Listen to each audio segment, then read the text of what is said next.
বিজেপির অন্যতম সাংগঠনিক সম্পাদক পুরান ঢাকার কৃতি সন্তান সগীর আহমেদ সুজন ভাই বক্তব্য রাখছেন। সগীর আহমেদ সুজন ভাই।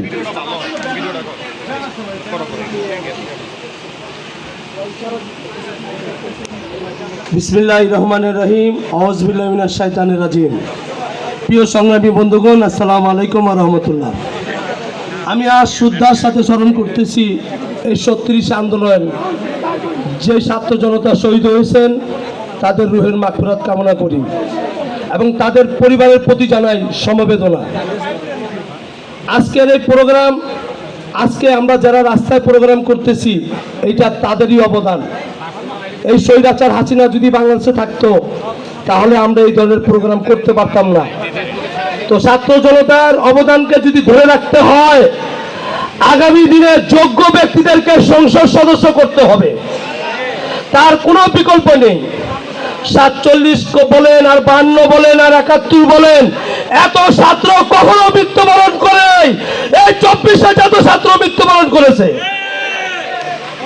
প্রিয় সংগ্রামী বন্ধুগণ, আপনাদেরকে আমি অনেক ধন্যবাদ জানাই। এই সূর্যের তাপকে মাথায় নিয়ে এত কষ্ট করে, এত ধৈর্য সহকারে ব্যারিস্টার আন্দালিব রহমান পার্থ ভাইকে ভালোবেসে এই যে আপনারা এখানে বসে আছেন, আপনাদের কাছে আমার অন্তরস্থল থেকে কৃতজ্ঞতা প্রকাশ করছি।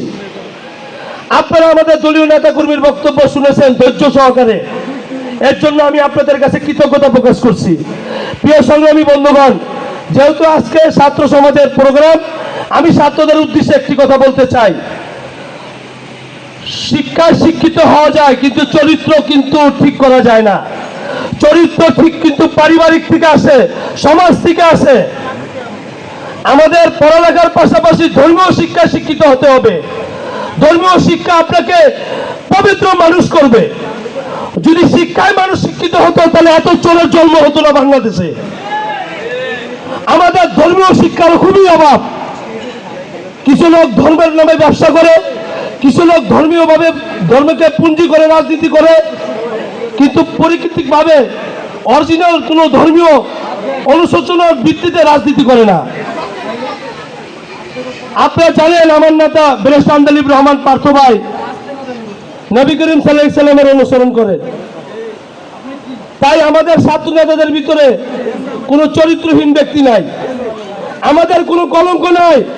আমাদের ছাত্র নেতারা কোনো স্থান দখল করে নাই, কোনো টেন্ডার দখল করে নাই, কোনো চাঁদাবাজি করে নাই। আমরা অনেক আনন্দিত, আমরা গর্বিত।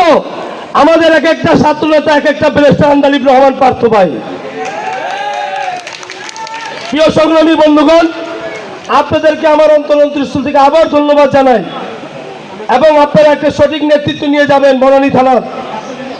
আমি চাই আগামী দিনে আপনারা, এইটা যেহেতু ব্যারিস্টার আন্দালিব রহমান পার্থ ভাই নির্বাচনী আসন, এই অঞ্চলে পার্থ ভাই নির্বাচন করবে।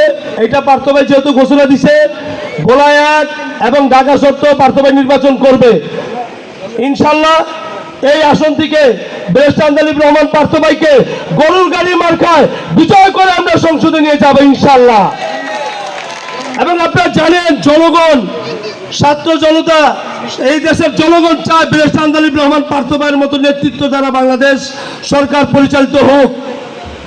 কারণ পার্থ ভাইকে যদি আগামী দিনে যদি সরকারে রাখা হয়, তাহলে এই দেশের তরুণ সমাজ, ছাত্র সমাজ, যুব সমাজ, শ্রমজীবী মানুষরা তাদের সঠিক নেতৃত্ব খুঁজে পাবে এবং আর যেন আমাদের ছাত্র জনতাকে আর রক্ত দিতে না হয়, আর যেন কোনো স্বৈরাচারের বিরুদ্ধে আন্দোলন করতে না হয়, সেই ব্যবস্থা আমরা এবার পার্লামেন্টে ভালো ব্যক্তিদেরকে নিয়ে সেই আইনকেই আমরা ইনশাল্লাহ বাস্তবায়ন করব।